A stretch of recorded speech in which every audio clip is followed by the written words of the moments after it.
सोचते हैं कि ज़िंदगी तब बदलेगी जब कोई बड़ा मुआवज़ा होगा और हम उस मुआवज़े के इंतज़ार में बैठ जाते हैं। लेकिन सच क्या है, वो हम कभी जानने की कोशिश ही नहीं करते या फिर जानना नहीं चाहते, क्योंकि सच असल में कहीं ना कहीं थोड़ा बहुत तो हम जानते ही हैं। शायद इसीलिए खैर ज़िंदगी इन्हीं छोटे छोटे कामों और रोज़मर्रा की हिम्मत से ही तो बनती है। लेकिन रुकिए, ज़रा ठहरिए और सुकून से बैठकर सोचिए कि ये जो रोज़ाना हम काम कर रहे हैं, क्या वाकई ये हमारी हिम्मत बन सकते हैं। और इस तरह के न जाने हज़ारों ख्याल हमारे जहन में रोज़। अस्सलाम वालेकुम मेरी प्यारी यूट्यूब फैमिली, कैसे हैं आप सब। उम्मीद करती हूँ आप सब ठीक होंगे और मैं भी, अल्लाह का शुक्र है, बिल्कुल ठीक। वो काम जो हम रोज़ाना कर रहे होते हैं लेकिन देखने वालों को वो ज़ीरो लगते हैं, असल में वही असल कामयाबी की राह है। असल में दुनिया का कोई काम भी छोटा या बड़ा नहीं होता। कोई काम आपके बगैर मुकम्मल हो ही नहीं सकता। इसलिए थक कर ना रुकें, बल्कि ख़ुद को हिम्मत दें और अपनी मेहनत को जारी रखें और कामयाबी की कहानी खुद बनाते जाएं। इसी तरह मेरी इस मेहनत को एक लाइक, कमेंट, सब्सक्राइब तो बनता ही है। तो प्लीज़ जल्दी से जाकर लाइक, शेयर और कमेंट ज़रूर कर दें, क्योंकि मेरी कामयाबी की कहानी तो आपके प्यार से ही शुरू होनी है। हम बात कर रहे थे मेहनत की, तो यहाँ पर आज मैंने सारा दिन काम किया, फ्रिज की सफाई भी की, खाना भी बनाया और तब भी भाई ने कहा, जी आपने क्या काम किया आज सारा दिन जो आप थक गई हैं। तो इसी तरह से अपने काम और मेहनत को जारी रखें और दूसरों की बातों को इग्नोर करते रहें। यहाँ पर जी मैंने ये काम सुबह सुबह ही शुरू कर दिया था और नाश्ते का भी टाइम था, तो अम्मी कहती पहले नाश्ता दो। तो यहाँ मैंने जल्दी जल्दी ये काम फिनिश कर लिया था और फिर मैंने नाश्ता बनाया। नाश्ता बाकी सब ने कर लिया था और उसके बाद फिर मैं यहाँ पर बैठे नाश्ता कर रही थी और अल्लाह का ढेरों सारा शुक्र अदा कर रही थी कि उसने इस काबिल बनाया और इस काबिल किया। हाँ जी, दोपहर का टाइम हो चुका था, 1 बज चुके थे और हम तो भाई और मैं, हम तो शाम को खाना खाते हैं 5 साढ़े 5 बजे और अम्मी शुगर पेशेंट है तो उन्हें दोपहर को खाना देना पड़ता है। तो बैंगन पड़े थे तो मैंने कहा चलो अम्मी को मैं बैंगन का भरता बना कर दे देती हूँ। तो यहाँ अम्मी बैंगन का भरता बना रही थी और मैं जो है उनको धनिया प्याज वगैरह काट के दे रही थी। तो मैंने कहा चलो मैं ये कर देती हूँ, आप बस मुझे उसे वो जो है जिस तरह से भुनाई है वो मुझे करके दे दें, लेकिन क्योंकि मुझे उसका पता नहीं चलता कि वो कितनी देर उसको भूनना है। वैसे यहाँ पर जी बैंगन जो है वो अच्छे से भुन चुका था और मैंने उसे जो सीख होती है टिक्के वाली, उससे मैंने उसको अच्छे से चेक कर लिया। अगर वो इजीली नरम है तो निकल आता तो वो भुन जाता है। यहाँ पर फिर मैंने उसको निकाले और अच्छे से उसके ऊपर वाला जो छिलका था वो उसको मैंने जब भुन जाए तो फिर इसको ठंडे पानी में डाल के रख दें तो ऊपर वाली जो लेयर है वो ईज़िली उतर जाती है। तो फिर मैंने इसको, अम्मी ने कहा इसी में ही तुम मुझे इसे कूट कर दे दो, तो मैंने इसी में कूट दिया। अम्मी ने लाल मिर्चें, नमक और थोड़ा सा देसी घी डाल दिया। देसी घी का जायका बहुत मज़े का आता है इसमें, आप ज़रूर ट्राई कीजिएगा, ये बहुत बहुत टेस्टी बनता है। और ख़ास तौर पे गर्मियों की दोपहर में तंदूर की रोटी के साथ ये खाया जाए तो ये और ही मज़ा आता है। जिस तरह से ये मैं आपके साथ रेसिपी शेयर कर रही हूँ, अगर आप एक दफ़ा इसको ट्राई करेंगे तो बहुत मज़ा आएगा। और होप सो मेरे देखने वालों में से कई लोग इस तरह से पहले भी बनाते होंगे और गांव में तो अक्सर लोग इसी तरह से ही बनाते हैं।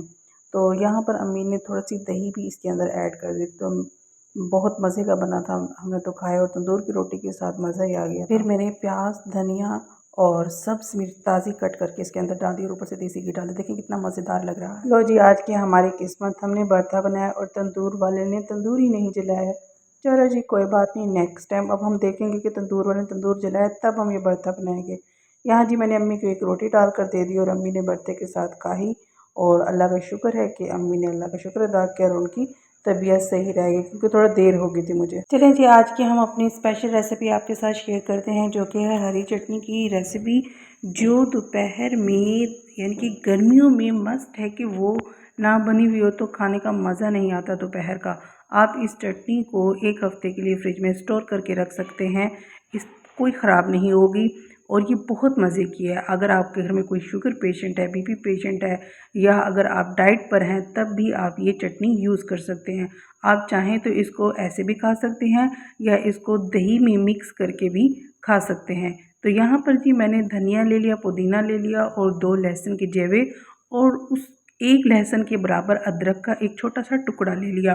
फिर इसको मैंने ग्राइंडर या मिक्सी में, आप किसी में भी अच्छे से ब्लेंड कर लेना है। मुझसे पानी ज़्यादा हो गया था, आप पानी थोड़ा डालिएगा इसके अंदर। थिक सा पेस्ट जो होता है वो अच्छा रह जाता है और हम किसी में भी उसमें इजीली मिक्स कर सकते हैं। यहाँ थोड़ा सा मुझसे पतला हो गया था।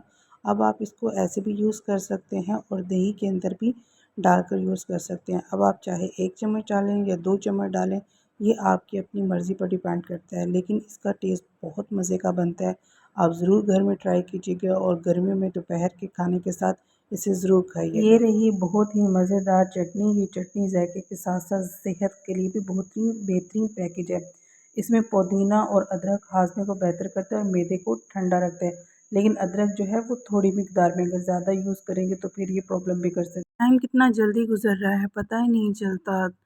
घंटे, मिनट्स, दिन, रातें, साल, महीने, और अब तो साल भी महीनों की तरह गुजर रहे हैं। इसी तरह से करते करते दोपहर का खाने और अब शाम के खाने का टाइम हो गया। यहाँ जी आज भाई बड़ा गोश्त लेकर आए थे, तो जो हम शाम 5 बजे बना रहे थे, तो यहाँ पे अम्मी ने उसको तैयारी शुरू कर दी। अच्छा जी, उसके अंदर अम्मी ने नमक, मिर्च और अदरक लहसुन का पेस्ट और पानी, हल्दी और यहाँ पर अदरक लहसुन और मैंने टमाटर डाल दिए थे। कुछ देर इसको बॉईल करने के बाद फिर अम्मी ने इसको प्रेशर लगा दिया था और प्रेशर तकरीबन आप अपने अंदाज़े के मुताबिक लगाएं। एक प्रेशर 15 मिनट्स लगाएं और जब देखें अगर अच्छे से गल गया है तो पका लें, नहीं तो 10 मिनट और प्रेशर लगा लें। मेरे ख्याल में बड़ा गोश्त ज़्यादा टाइम लेता है, तो आप अपने अंदाज़े के मुताबिक लगाएं। तो यहाँ ये बहुत ही मज़ेदार और लज़ीज़ किस्म का खाना तैयार हो रहा था। वैसे तो दोपहर के टाइम खाना चाहिए, लेकिन दोपहर को किसी ने खाना खाना नहीं था और कोई घर नहीं था, सिर्फ अम्मी और मैं थे, तो इसलिए फिर हम शाम के टाइम बना रहे थे। तो ये बहुत ही टेस्टी और मज़ेदार बनता है इस तरीके से अगर आप बनाएं। कुछ लोग तो उसको पहले फ्राई कर लेते हैं चिकन को, जो हार्ड हो जाता है, तो हम तो शुरू से ही इस तरह से बनाते आ रहे हैं और ये बहुत ही मज़ेदार खाना बनता है। आप भी ट्राई कीजिएगा। फिर मैंने यहाँ पर आटा गूंदना स्टार्ट कर दिया था। अच्छा, हम आटे में ना नमक नहीं डालते और शुरू-शुरू में जब हमने ये नमक ना डालना शुरू किया था तब हमें बहुत अजीब लगता था, लेकिन अब आहिस्ता-आहिस्ता इसकी आदत है और इसका बहुत बहुत बहुत ज़्यादा बेनिफिट है। एक तो आटे और रोटी में पहले ही शुगर होती है और दूसरा नमक जो है ये उसको मज़ीद इन्हेंस कर देता है, बढ़ा देता है, जिसकी वजह से हमारी शुगर लेवल जो ज़्यादा बढ़ जाता है, तो इसलिए एक ब्लड प्रेशर को भी बढ़ाता है सबसे ज़्यादा, तो वजह ये है। तो हम आटे में नमक जो है नहीं डालते। सालन या आटे दोनों में किसी एक चीज़ में नमक अच्छा लगता है, तो बजाय सालन के हम आटे में नहीं डालते। तो सालन यहाँ पर जी हमने इसको तकरीबन 20 मिनट प्रेशर लगाया था, जो बिल्कुल परफेक्ट जो है वो सॉफ्ट हो चुका था। और यहाँ पर अम्मी ने फिर अब 3 चम्मच आई थिंक ऑयल डाला था अम्मी ने, तो जो बिल्कुल परफेक्ट तरीके से और बहुत ही मज़ेदार खुशबू आ रही थी। और यहाँ पर मैंने ना खुश्क धनिया अच्छे से कूट कर इसके अंदर डाल दिया था। तो ये है जी हमारे खाने की फ़ाइनल लुक। उसके बाद मैंने हरा धनिया, हरी मिर्च और लेमन काट के इसके ऊपर डाल देता है और लास्ट में गरम मसाला भी पीस कर और उसके ऊपर डाल देता है। तो अगर आपको आज मेरा व्लॉग अच्छा लगा और ये रेसिपी आप ज़रूर ट्राई कीजिएगा और बताइएगा कि किस तरह से बनी। आपको आज का व्लॉग कैसे लगा कमेंट बॉक्स में ज़रूर बताइएगा। अल्लाह ताला आपको अपने हिफ्ज़-ओ-मान में रखे। अल्लाह हाफ़िज़।